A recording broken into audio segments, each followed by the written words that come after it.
Muy buenas noches para todos, muy bienvenidos y bienvenidas.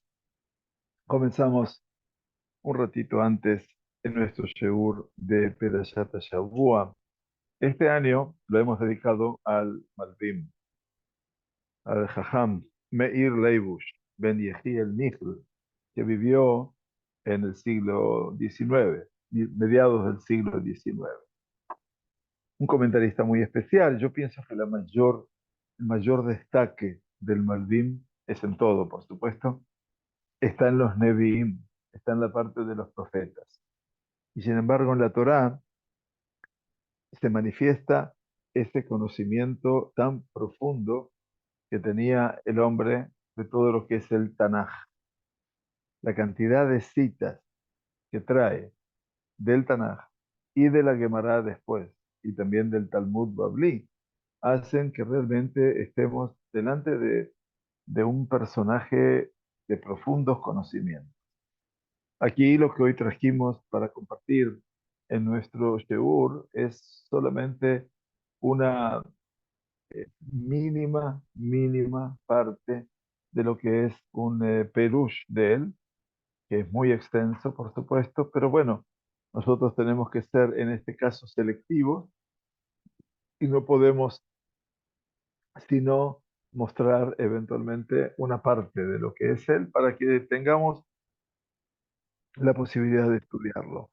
No lo tenemos en otro idioma que no sea el hebreo, seguramente en inglés debe estar traducido, pero no lo tenemos en el español.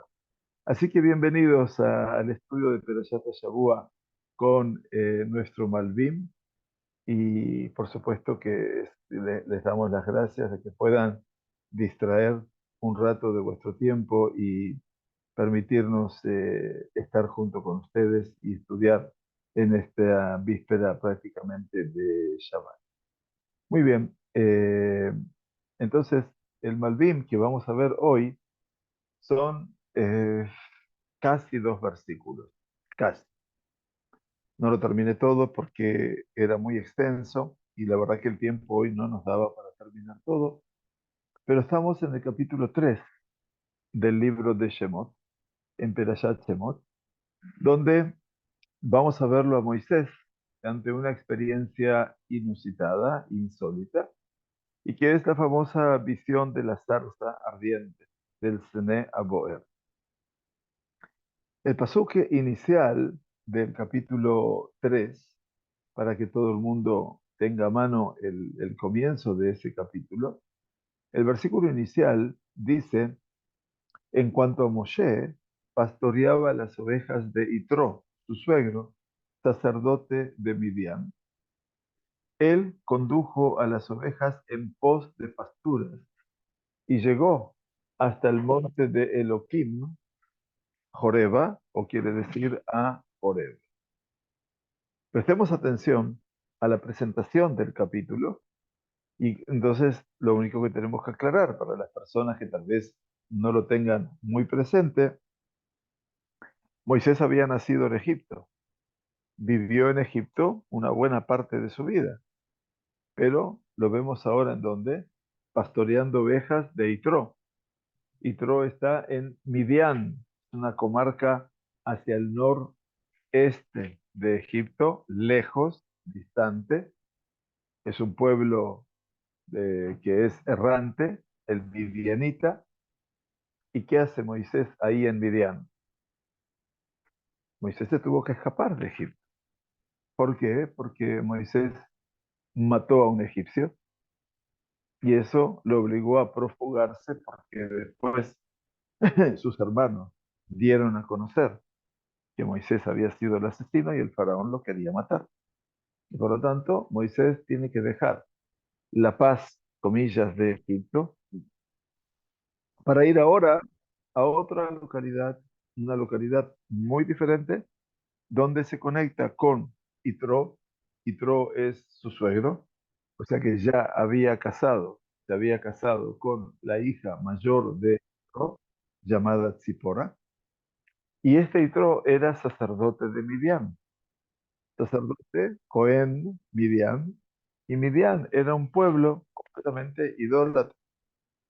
O sea que Moisés, que había sido nacido, educado, criado en la tradición del Am Israel, de un solo Dios, obviamente, ahora tenía que compartir estos años de su vida, que no fueron pocos, casi 40 años, digamos, tuvo que compartirlos en un ámbito que era un ámbito muy diferente a él, y por sobre todas las cosas, en idolatría.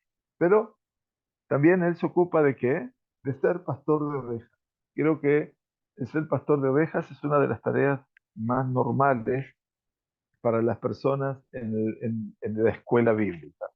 Porque la mayor parte es o trabajan la tierra o crían ganado. Y entonces, ¿qué pasó en este versículo?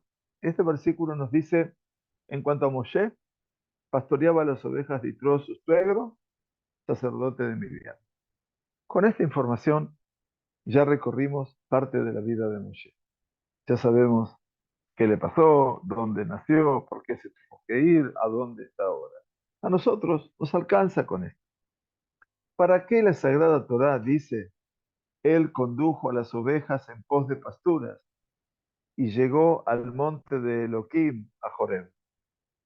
Más bien, si él pastorea las ovejas, ¿a dónde llevan las ovejas? Las ovejas tienen que ir a pastorear, a comer pasto, y por lo tanto, que condujo a las ovejas en pos de las pasturas es algo obvio. Está claro de que las tiene que conducir en pos de las pasturas. Y después, ¿por qué aparece? Llegó al monte de Elohim, a Joreb. ¿Me entienden lo que estamos hablando? Con el primer versículo ya hubiera sido suficiente. Eso es lo que estoy diciendo. Con el primer versículo, que nos enteremos eventualmente de que está allí y que está trabajando como pastor de ovejas, ya es más que suficiente. Ahora, todo lo que dice la segunda parte del versículo, se dice el segundo hemistiquio, él condujo a las ovejas en pos de las pasturas. ¿Y a dónde las va a conducir? Si no es en pos de las pasturas. Las ovejas necesitan comer y beber. Y llegó hasta el monte de Elohim, a Joreb. Esto lo trae la Torá como una novedad, porque si no es una novedad, no lo va a decir. Y entonces el Malbim, ¿no? Va a estar con esta novedad. Y entonces nos dice, y Moshe era pastor. Quiere decir, en cuanto a Moshe, pastoreaba las ovejas de Israel. Dice, el antepuesto del nombre antes del verbo, que dice el versículo, Moshe, allá Robetzon, Yitro.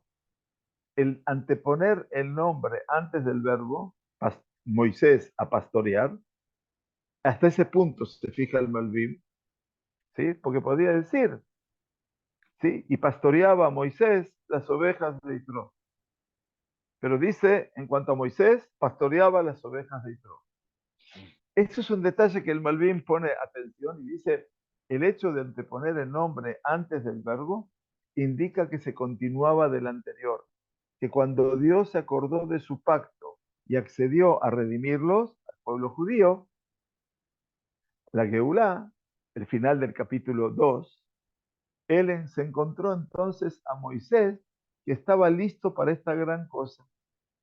Interesante. O sea que el hecho de que dice, y se acordó Dios del sufrimiento de su pueblo en Egipto, termina el capítulo anterior, empieza el capítulo 3 y dice, en cuanto a Moisés, pastoreaba las ovejas de Israel. Si no decía, y pastoreaba Moisés las ovejas de Israel. Pero el hecho de poner el nombre primero, para que entiendan el Malvim, es que ya este Moisés estaba, aparentemente, estaba listo para esta gran cosa. Y cita el Malvim, y esta es la gran creación. Como un Hassal sobre el versículo, Itzpon la Isharim Tushia. Para los rectos, él tiene guardada la razón sana. Siempre el Malvim cita versículos, en general, de Mishlei, en su mayoría, que Hashem, bendito sea él, ha citado a justos y rectos en cada generación y generación, para que sean sus ángeles, sus emisarios, para grandes asuntos. esos grandes asuntos que resulten dignos de realizarse en esa generación. O sea que el Midrash sostiene que Kadosh Baruj Hu siempre tiene en cada generación y generación alguien que habrá de hacer su shilichut, su misión. Cuando vino la época de la mayor desgracia, caída del mundo en desgracia, en la época del diluvio, Akadosh Baruj Hu encontró una persona. ¿Quién fue? Noah. Y cuando el mundo se estaba muriendo de hambre, aparentemente uno piensa que el faraón encontró una persona. ¿Quién hizo que el faraón encuentre esa persona? Dios. ¿Y a quién tenía que encontrar? A Yosef. O sea que siempre Kadosh Baruj Hu va a estar marcando, dice, Itzpon la Yesharim Tushia. Para los rectos, él tiene guardada la razón sana. O sea que Kadosh Baruj Hu ya tiene previsto que en cada generación haya alguien que pueda tener una visión o una misión para grandes asuntos, dice el Malvim, que resulten dignos de realizarse en esa generación. Y sigue el Malvim, todo es muy continuado, aquí no hay punto aparte, y en el Midrash, para allá 2, dice, presten atención, todo aquel personaje bíblico sobre el cual se escribió allá fue Umoshe allá, así empieza el versículo en hebreo, Umoshe allá roe etzon itrok jotno. Moshe allá era el indicado para ello. Y entonces el Malvim se basa en que cuando hablamos de Noah, por ejemplo, Noah tamim allá. Noah fue íntegro, indica que era el apropiado para la Geulah. O Beyosef allá. En este caso, Yosef era el indicado para el buen sustento. Mordejai allá. Era el indicado, Mordejai, en la época de Purim, para la salvación. Moshe allá, ahora que dice que Moshe era, y primero Moshe y después el verbo, entonces dice el preparado para la Geulah. Entonces miren qué detalles toma el Malvim para poder manejarse y poder decir, todo esto está indicado que esta es la persona que Akadosh Baruj Hu ha designado. Y es claro que esa preparación se vio en él desde que era pastor de ovejas. Por eso es importante saber que era pastor de ovejas, que las guiaba con misericordia. Y también habrá de conducir al rebaño de su pueblo. O sea, así como guió a las ovejas, después habría de conducir al rebaño de su pueblo como rebaño en el desierto. Es verdad, la imagen de Moisés en el desierto, 40 años con el pueblo judío, lo dice todo. Es como el pastor con su rebaño. Y el hecho de haberlos alejado, por eso acuérdense que el versículo decía, él condujo a las ovejas en pos de pastura y llegó hasta el monte de Elohim a Joreb.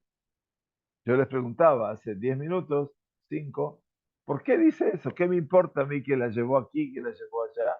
El Malvin dice, y el hecho de haberlos alejado para pastorear a las ovejas, haberlas alejado, lejos de cualquier asentamiento, por eso se las llevó al desierto, hacia el monte de Elohim a Joreb. ¿Por qué hizo eso? Para que no pastasen en campos ajenos y que no se lo considere como un pastor estafador y ladrón. ¿Entienden, no? O sea, si va a pasar por el medio de los campos de otra gente y las ovejas van a comer de ese pasto, uno está cometiendo un usufructo indebido, está robando. Entonces, ¿qué hizo Moshe? Quería ser tan limpio, tan ecuánime, que se llevó a las ovejas, prefirió irse kilómetros con las ovejas para que coman en lugares que son abiertos y que no tienen ningún dueño. Y cuando se distanciaba de esto, es una gran señal de su talento. Esto es la señal del talento de Moshe. Y el texto lo dijo como una novedad. Pastoreaba el rebaño de Itro. El texto lo dice como una novedad, es cierto. Que pastoreaba el rebaño de Itro, no su propio rebaño. que su compasión por las ovejas crecería a partir de sus propios beneficios. No era su propio rebaño. Y entonces por eso tenía compasión de las ovejas y las cuidaba y las llevaba y las traía. No, no era su rebaño. ¿De quién era ese rebaño? Dice la Torá. ¿Pastoreaba el rebaño de quién? Las ovejas de Yitro. Que quede dado, que quede claro. Y sabía que aunque Yitro tenía 7 hijas pastoras, todas las mujeres de Yitro, las hijas de Yitro, que son las que estaban en el pozo cuando llegó Moisés a Midian, y los pastores de Midian no las dejaban tomar agua del pozo. Siempre tenían problemas las hijas de Yitro. Eran 7. O sea que no le faltaba gente para pastorear. Ya vimos que la mujer también se encargaba de ser pastora de ovejas. Rachel, por ejemplo, Rivka, por ejemplo. O sea, todas ellas ocupan un rol protagónico también en el trabajo a nivel familiar. Y entonces, a pesar de que Yitro tenía 7 hijas pastoras, Moshe emprendió para pastorear los ganados de Yitro desde el lugar que era sacerdote de Midian. O sea, Yitro, nos dice la Torá, era sacerdote de Midian. ¿Qué significa Hayá, Cohen Midian? ¿Qué era sacerdote de Midian? Miren qué interesante lo que dicen los Jajamim, que Yitro había sido desterrado porque hizo pues Yitro, perdón, había renegado de la idolatría. O sea que aparentemente una influencia, vamos a abordar el por qué hizo, aquí hay cosas que hay que corregir, pues Yitro había renegado de la idolatría. O sea que Yitro, que a este Yitro que lo vamos a ver dentro de 5 semanas, cuando el último Shabbat del mes de Shevat, que empieza para nosotros la semana que viene, si Dios quiere, el jueves justamente, eh, vamos a ver que el quinto Shabbat, en 5 semanas, vamos a leer Perashat Yitro. Y en Perashat Yitro vamos a vivir el momento más sublime que le cupo al pueblo judío, que es el monte Sinaí, la revelación de Dios, la entrega de los 10 mandamientos. Y toda esa Perashá se llama Yitro, porque Yitro se acercó en ese momento al pueblo de Israel, al desierto, y muchos de los jajamim, de los sabios, dijeron que Yitro vino para abrazar el judaísmo. O sea que él se convirtió al judaísmo. Así que esto que trae el Malvim, que es un relato de los sabios, dice que Moisés es el pastor de las ovejas de Yitro, su suegro, sacerdote de Midian. No solamente es su suegro, sino que era sacerdote de Midian. Y el relato dice que había sido desterrado, o sea que había sido destronado de su sacerdocio. ¿Por qué? Porque había renegado de la idolatría. O sea que ya tenía dentro de su ser interior el deseo de no ser más idólatra. ¿Entienden lo que estamos viendo? Y Moisés era su yerno y no había ningún redentor más cercano que él. Esto es lo que dice Malvin. Y como estaba desterrado de su pueblo, no podía pastorear los ganados en el campo de Midian, en los campos de Itro, y tuvo que alejarse al desierto. Y como el desierto no era un lugar de pastoreo, Inhigam Ahar Amidbar, así lo dice los Jajamim, las guió por el desierto en pos de pasturas, y así fue como llegó hasta un lugar que va a ser insólito para él, el monte Elohim Joreba o Joreb, como dijimos, el nombre del monte de Dios, Joreb. Este nombre cambia de texto del monte. Y claro, se lo llama Hara Elohim, el monte de Elohim, el monte Joreb, y después se llama monte Sinai. O sea, que es el mismo. Monte Sinai es el mismo monte.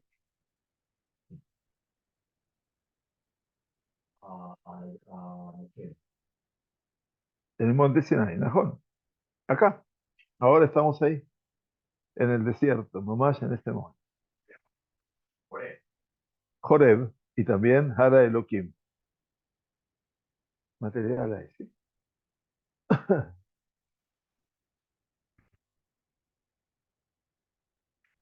No, ese es el monte Moriah, fue en Jerusalén. Aquí estamos en el sureste, mucho más al sur todavía y hacia el este. Entonces, ¿qué está diciendo aquí? Que Moisés, como su suegro era Itro y que había sido desterrado de sacerdote de Midian, no podía llevar a pastorear las ovejas en todo el territorio de Midian, porque lo habían desterrado. Entonces, si le sacaron de su lugar, no le pueden permitir. Entonces Moisés se vio obligado a que, por eso dice el versículo, que las condujo hacia el desierto. En el desierto no hay pastura. En el desierto, si ustedes van al desierto, hay arena y no hay nada. Y sin embargo, va a llegar a un lugar donde va a haber pastura. Entonces, ese es el primer punto. Entonces, aquí, ¿qué rescatamos? Rescatamos que Moisés se encuentra en Midian, que trabaja para Yitro, que es como pastor de ovejas, y que Akadosh Baruj Hu ya había determinado para esa generación, así como determinó que Noah fuera el que libere a la generación del diluvio, así como Yosef fue el encargado de sustentar al mundo, y así como Mordejai fue el encargado de salvar al pueblo judío en Purim, también Moshe Rabenu era el encargado ahora de la Geula. Pero esto lo había visto ¿quién? A Kadosh Baruj Hu. ¿Qué tiene que hacer ahora? Decírselo a quién? A Moisés. Ese es el punto y por eso estamos aquí en el, el versículo 2. Entonces, se cuenta que Moisés entonces llega al monte de Elohim a Joreb. Y allí nos dice la Torá, se le apareció el enviado de Hashem a él en el corazón del fuego, de un fuego, Belabat Esh, en medio de la zarza, Betoch Astne. Vio él, y aquí que la zarza ardía en fuego, mas la zarza no se consumía. Este versículo parece un versículo súper claro. Y el Malvin le dedica 4 hojas para explicarlo, nada más. Yo traduje 3 hojas y media. Dejé la última media hoja porque era muy extensa. Entonces, ¿qué aparece aquí? Primero se le aparece quién. Vean que dice el, el enviado de Hashem. ¿Dónde se le aparece? Belabat es. Labat es el corazón de un fuego. Vean. ¿Y dónde estaba ese corazón del fuego? Betojasne, en medio del azar. Todo es una descripción muy, muy marcada. Vio él, que es quien vio Moshe. Y aquí que la zarza ardía en fuego, la zarza asne boer baesh, mas la zarza, como todos sabemos, no se consumía. O sea que hay algo que está pasando y que Moshe no entiende. Ahora todos entendemos de que la zarza ardía en fuego y la zarza no se consumía. Y cualquier experiencia nuestra, si prendemos un fósforo acá y lo ponemos en un recipiente plano, veremos que el fósforo puede estar ardiendo y en algún momento se va a apagar. Lo lógico es, perdón,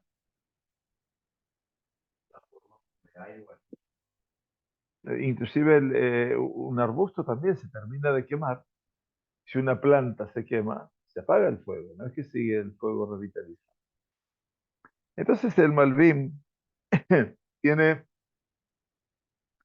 algunas preguntas. Él tiene la técnica de la Barbanel, generalmente, muy interesante.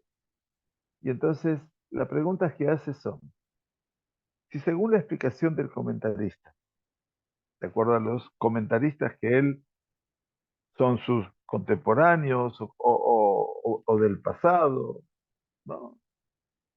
Que el ángel era una cosa y el fuego era otra cosa. El ángel era un tema y el fuego era otro tema. O sea, tenemos que diferenciar aquí entre lo que es el ángel y el fuego. ¿Por qué se sorprendió del fuego y no del ángel? Moshe Rabenu, ¿de qué se sorprende? Y aquí que la zarza ardía en fuego. Pero se le apareció el enviado de Hashem, no presta atención a eso. A él lo primero que lo lleva a ver la zarza, ¿qué es? ¿El ángel o el fuego? El fuego. Él se da cuenta que es el fuego. ¿Entienden lo que pregunta el Malvin? Dice, ¿por qué se sorprendió del fuego y no del ángel? Como dijo, ¿por qué no ardía la zarza? Todo lo contrario de lo que dijo al principio. Y he aquí que la zarza ardía en fuego. ¿Qué quiere decir? Dice, vio en el corazón del fuego en medio de la zarza. Vio él y he aquí que la zarza ardía en fuego. Y después, ¿qué pasó? Dice que después no ardía la zarza. Como que no se consumía. Entonces, si ardía en fuego, ¿por qué no se consumía? Bueno, tiene preguntas el Malvin. Y lo que dijo después. Vio a Hashem que él se desvió para ver. Vayar Hashem Kisar Lirot. Akadosh Baruj Hu ve que Moisés está en ese lugar y de repente Dios observa que Moisés da un movimiento como para ver. No sé si acercarse. La sur no es acercarse específicamente. Todas las traducciones ponen se acercó para ver. En realidad, la sur es apartarse. Cuando tú querés ver algo que tenés que ver para poder comprender qué es lo que estás viendo, no tenés que meterte adentro del largo para entender, sino tomar distancia y poder observar que tenés delante. Pero no importa. Dijo, vio a Hashem que él se desvió para ver y le dijo, no te acerques aquí, arroja tus calzados sobre tus pies, de sobre tus pies. Todos sabemos eso, ¿sí? Le dijo que se quite el calzado. Y ya debería haberlo sacado en el lugar donde estaba parado, porque era una tierra consagrada, que es Bat Kodesh. O sea que, cuando Dios le dijo a Moisés que se saque el calzado, dice el Malvin, cuando vio que Moisés se acercó para ver o se apartó para ver, ya hizo un movimiento, le dijo, Altikra Balom, no te acerques aquí, arroja tus calzados de sobre tus pies. ¿Qué dice el Malvin? Cuando ya vio que Moisés estaba en el lugar, antes de que Moisés, como observador, antes de que se movilizase, en ese momento Dios le debería haber dicho que quítate tu calzado. O sea, el Malvin dice, Dios debería haberle dicho antes que se quite, no en ese momento. Entonces uno dice, ¿qué cambia? Dice, bueno, si la tierra es sagrada antes y también después, no después. O sea, la tierra no es sagrada cuando yo me acerco para ver. Eso está claro. Entonces la tierra es sagrada siempre. Entonces él dice, ¿por qué era una tierra consagrada? ¿Por qué no dijo, y Moshe hizo así? Vayas Moshe Ken. Así como obró Yoshua. O sea que cuando Yoshua se encontró uno de los principales capítulos, cuando tuvo la derrota, estudiamos con las señoras hace poco, la derrota en la primera ciudad, tierra de Canaán, tierra de Ai, se le apareció un ángel de Dios, que Yoshua no sabía de quién se trataba, y lo vio y le dijo, Alano atao letzarenu, tú vienes para alentarnos, para estar con nosotros o para traernos desgracia. Y el ángel le dice que vino recién, por supuesto que viene para alentar, y le dice a Yoshua, quítate tu calzado de tu pie, porque la tierra donde estás parado es una tierra de santidad, y no era el monte Sinaí. O sea que a los dos les pasó exactamente lo mismo, tanto a Moshe como a Yoshua. ¿Se entiende lo que estoy diciendo? Ahora, el Malvin pone aquí de manifiesto un detalle que ya lo vivió el Abarbanel en su comentario, y dice, ¿y por qué Yoshua le dijo, quítate tu calzado, zapatos? Ah, perdón. y así como habló Yoshua. Y ahora vea, ¿por qué Yoshua le dijo, quítate tu calzado, tus zapatos, sin la letra Yod en la palabra Nealeja? Miren qué detalle. Shal Nealeja, Meal Ragleja. Está engrisado, si ustedes lo ven. Ahí aparece Naaleja, tu calzado. Y a Moshe le dijo, Shal Nealeja. Hay una Yud ahí. Si la ven, la Yud en Shal Nealeja. ¿Lo vieron? Una es Naalja, Nun Alet Lamet Jaf, y la otra es Nun Alet Lamet Yud Jaf, con la letra Yud.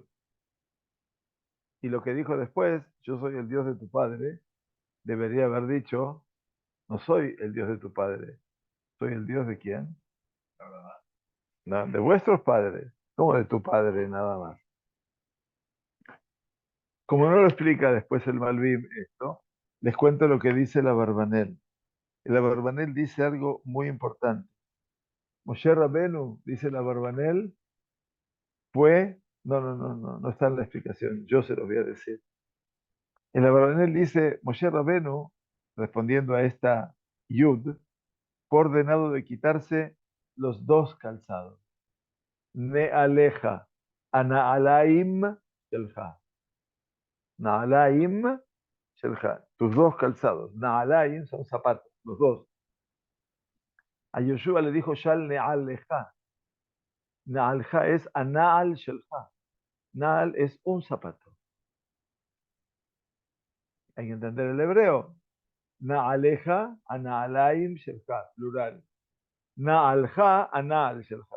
Entonces dice, Moshe Rabenu, dice la Barbanel, muy bonito, fue ordenado de sacarse los dos calzados, porque la salida de Egipto fue un operativo completamente milagroso, donde no intervino ninguna fuerza humana, y Moshe Rabenu fue solamente un enviado. Yoshua fue ordenado de sacarse un solo calzado, porque la conquista de la tierra de Canaán fue milagroso en un principio. Acuérdense de Jericó y de cómo se cayó la muralla. Jericó se conquistó por medio de un milagro, pero todas las demás ciudades y las 31 batallas de Yoshua fueron hechas bajo estrategias humanas. Entonces Yoshua no se tiene que quitar los dos calzados, sino se tiene que sacar uno. El calzado representa, en este caso, todo lo que es la conexión del hombre que domina sobre la tierra. Eso es lo que explica la Barbanel. El Shalit, el hombre que era el que dominaba, el que tenía el poder sobre la tierra, es aquel que está calzado. El descalzado es el que no tiene poder. Entonces Moshe Rabenu se tiene que quitar los dos calzados. ¿Por qué? Para demostrar que él va a ser un operador del todo. Yoshua solamente de uno. Muy, muy original la idea. Entonces, estudiamos ahora el contenido del versículo. El versículo empezó diciendo, se le apareció el enviado de Hashem a él. Y aquí el Malvim nos da una clase de profecía. Y por eso lo citamos. Ya fue aclarado que había varias diferencias entre la profecía de Moisés y las profecías de los demás profetas. Entonces, lo va a traer para que sepamos. Y por eso lo empieza hablando de se le apareció el enviado de Hashem a él. Los otros profetas profetizaban en sueños y la profecía de Moisés era de día, es decir, cuando estaba despierto. B. Miedo y temblor cayó sobre todos los profetas, anulándose todas las fuerzas del cuerpo. Y Moisés profetizó estando despierto y de pie y usando todos sus sentidos. Es muy importante que esto lo entiendan. ¿Sí? Sí, ahora lo va a decir. Todos los profetas vieron visiones e imaginaciones, porque les llegó la plenitud de la profecía a través del poder imaginativo. Eso se llama Koach Amedameh, la imaginación del hombre. Es la fuerza superior que tiene el ser humano. No es la inteligencia, es la fuerza imaginativa, como explica el Rambam. Y la abundancia llegó a Moisés por su fuerza mental, racional, sin la mezcla de poder imaginativo, y es por ello no vio, dice Moisés, ninguna cosa producto de su imaginación.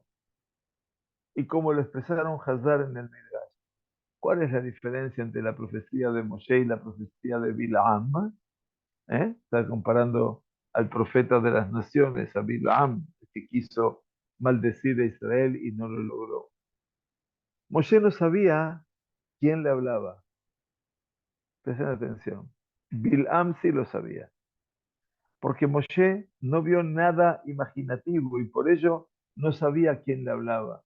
Pero Bilam, que vio visión y lo imaginaba, Mahazé Bedimayón, ya tenía la visión y la imaginación, tal como está escrito en el libro de Bamidbar, Asher Mahazé Shaddai Yehezé, el que visión de Shaddai él contempla. Y por lo tanto, sabía quién le hablaba. ¿Qué quiere decir sabía quién le hablaba? Porque tenía delante de sí algo que podía imaginar y por lo tanto podía darse cuenta y sabía quién le hablaba. Como se le apareció el ángel cuando iba con su burra por el camino y cada vez le iba cerrando el camino y hasta que la burra vio el ángel y él no la había visto, hasta que después se dio cuenta. Pero Moisés no sabe quién le habla hasta que le habla. No tiene una imaginación, no tiene una fórmula para saber. A Jeremías, Dios cuando le habla, le dice, ¿qué estás viendo, Jeremías? Y le dice, veo una vara de almendro. Dice, muy bien. Eso significa de que así como el almendro saca su fruto tan rápido, yo me apuro en hacer mi palabra. Y después le dice, ¿y ahora qué ves? Veo una olla hirviendo que está dirigida hacia el norte. Y le dijo, muy bien. Y le dijo, del norte habrá de venir el mal sobre el pueblo de Israel. Se refiere a Babilonia. El profeta está viendo algo con su imaginación. Solamente Jeremías lo está viendo. Si le van a preguntar al millón de personas que estaban con él, no veían nada. Eso es el poder imaginativo del profeta. El sueño profético de Abraham, en el sueño entre las partes que tanto hablamos en esta semana. Ese sueño en el cual estaban los tres animales y tuvo que ahuyentar a las aves rapaces y el fuego que pasó, etcétera, y la profecía que le dijo Dios. Todo es producto de un sueño y de imaginación y una visión. Moshe Rabenu no tiene nada de esto. Es como usted dijo, que es cara a cara, que ahora lo va a decir. Todos los profetas, dice el punto D, profetizaron con parábolas y enigmas. Quiere decir, Meshalim, parábolas son como, eh, bueno, una parábola, ejemplo, y enigmas, hasta que sus profecías fueron ocultas y vagas, o sea, no se terminaban de entender. Como está dicho, Batei laem hazut akol bedivrei asefer hatum. Y así, toda visión, dice el profeta Yeshayahu, os ha venido a ser como las palabras de un libro sellado, que se le da a uno que sabe leer diciendo, te ruego me leas esto, y responde, no puedo porque está sellado. Era visible, pero imposible de ver. Entonces, como que todo esto es como vieron los profetas sus profecías. Pero en la profecía de Moisés no hay parábola ni enigma alguno. Estamos hablando de la visión de la zarza ardiente, acuérdense. O sea que ustedes me van a decir, pero la zarza ardiente es algo también que forma parte de qué? De una mirada sensorial, está los sentidos puestos en eso, está la imaginación. Y ahora van a ver cómo lo explica todo eso el Malvin. Y en la profecía de Moisés no hay parábola de ningún alguno. Todas estas deficiencias que vinieron en la profecía incompleta las explicó Elifaz, que es uno de los tres amigos que vienen a visitar a Iob en su duelo, y dijo, ve Elai davar yegunab. Y he aquí que una palabra me ha llegado secretamente. Biseipim mejezionot laila, en medio de los pensamientos de las visiones nocturnas, tal como lo expliqué en el libro de Job, para que vean los pensamientos, la imaginación, las visiones nocturnas. Todos los profetas les alcanzó la plenitud profética por intermedio de un ángel ministerial, mientras que la profecía de Moshe, como usted dijo, Mayan, fue cara a cara, sin la intervención de un ángel, tal como fue dicho, Im ihiyene viajem Hashem, bamar'e el abed badar. Dijo, escuchad ahora mis palabras, dice Moshe Rabenu en el libro de Bemidbar, cuando Miriam habló la Shonará de Moshe. Escuchad ahora mis palabras, si surgiere vuestro profeta, yo Hashem en visión me manifestaré a él, en sueño hablaré con él. Punto suspensivo. No es así con mi servidor Moshe. O sea, con todos los demás sí, no con Moshe. En todo mi pueblo firme es, Nehemán es fiel. Boca a boca, pe el pe, hablo con él, y revelación, mas no con parábola. Pe el pe y de verlo, ¿no es cierto? Pero no con parábola. Y la apariencia literal en toda mi casa es el fiel esplendor de Dios, el divino.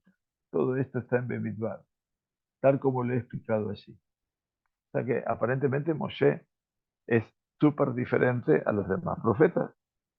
No hay ángel, no hay visión, no hay imaginación. Pero dice el Malvin, pero dice el Malvin. Ven aquí el sin embargo. Sin embargo, sin embargo, rojo lo ponemos. En la visión de aquí está explicado que también Moshe, al comienzo de su profecía, no fue superior al resto de los profetas en ninguna de las condiciones mencionadas.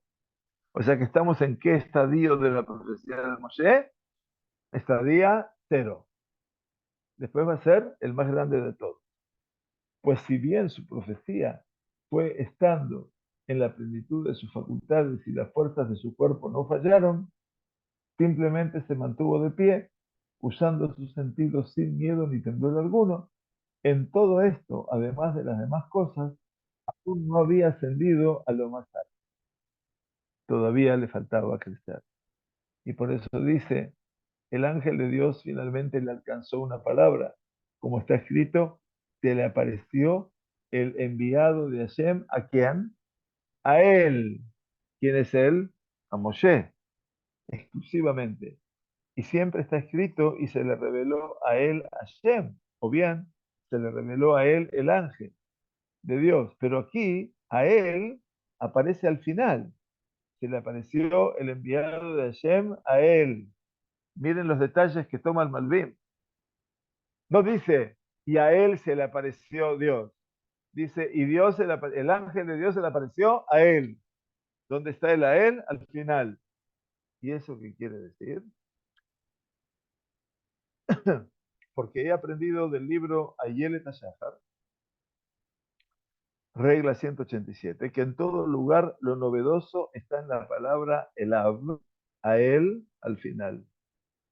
Pero en Moshe no se dio esta novedad porque estaba preparado para un nivel excelso de profecía.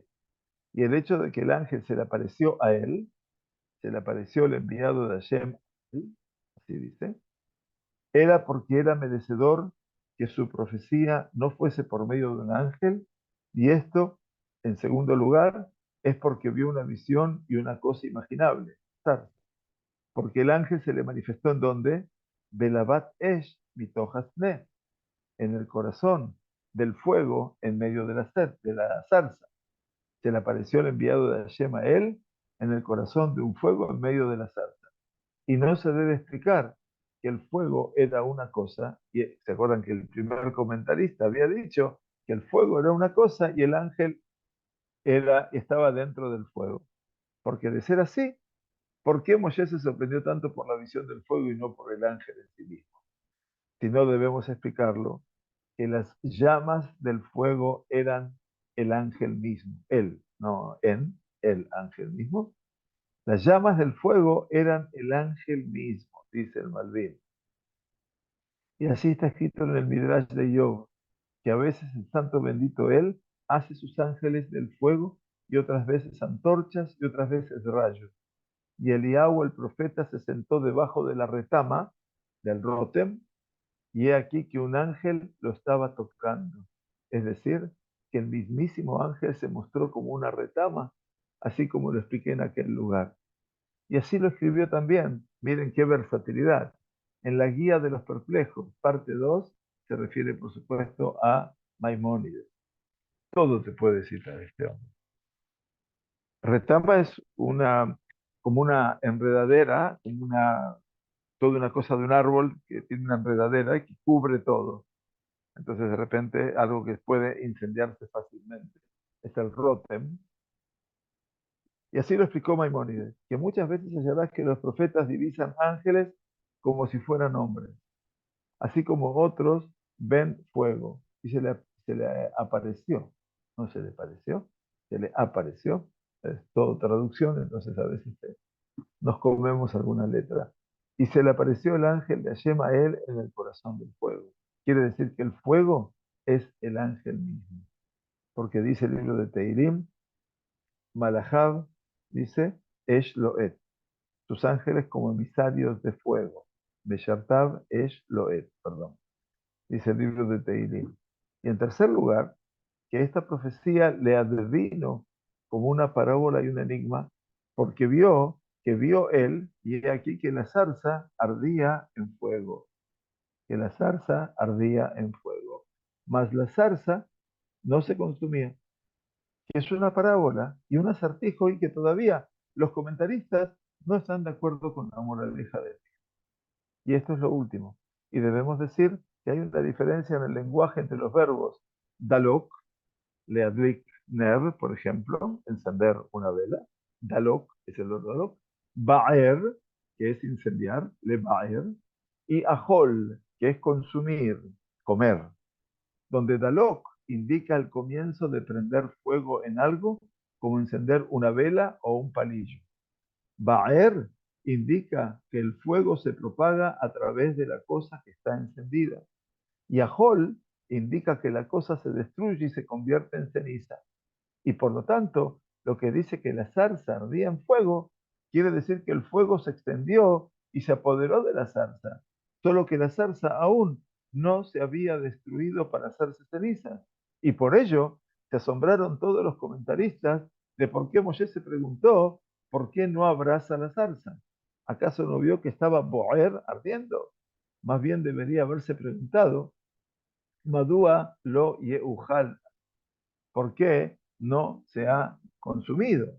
Quiere decir, se destruyó, se ha convertido en ceniza. Y dice el Malvin, pero tras un examen cuidadoso, el texto debería decir que el fuego arde en una cosa, no que la cosa arde con fuego. Como un fuego quema un bosque, dice el libro de Teirim, o el fuego de Dios ardió en ellos, en Bemidbar, y ardió en las ciudades de Yehudá, Jeremías. Así entonces debería haber dicho, Veineja Esh Boer Basne, y he aquí que el fuego ardía en el arbusto.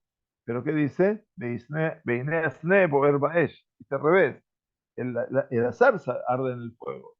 Por ello debo decir que el lenguaje, el arbusto ardía en el fuego, que es lo que dice la Torá, indica lo contrario, que el arbusto sne no arde solo, no arde, sino que solo el fuego arde. Así como está escrito, y la montaña ardía en fuego, cuando llegamos al Ar Sinai. Que la montaña misma no ardía, solo el fuego ardía allí, y aquello que está escrito en el libro de Crónicas, y consumió a sus mismos hijos en el fuego. Se habla del rey Ahaz de Yehudá, que ni los quemó, ni el fuego los dominó. Y los sabios explicaron que Sajató y Salamandra, este Ahaz, que fue un rey muy corrupto, quiso quemarlo. Sí, exactamente, la alajá de los Kohanim viene de allí. Exactamente, muy bien, Juan. Gracias. Entonces, la madre de Hizkiyahu, o sea, este Ahaz quiso que pasara a su hijo por el fuego. Era un culto idolátrico. Y dice la Gemara que la mamá, Sajató y Salamandra, que a Hizkiyahu, su padre, quiso sacrificarlo al fuego del Molech, que era el culto idolátrico, y su madre lo cubrió con la sangre de una salamandra, que es un reptil, dice la Gemara, y lo salvó. O simplemente lo pusieron en el fuego y el fuego no pudo dominarlo. Como dice, pues aún a sus hijos los queman al fuego para su Dios. Y esto es similar a lo expresado, y las cuerdas que estaban en sus brazos fueron como hilos de lino quemado al fuego. Así se deshicieron las ataduras de sus manos.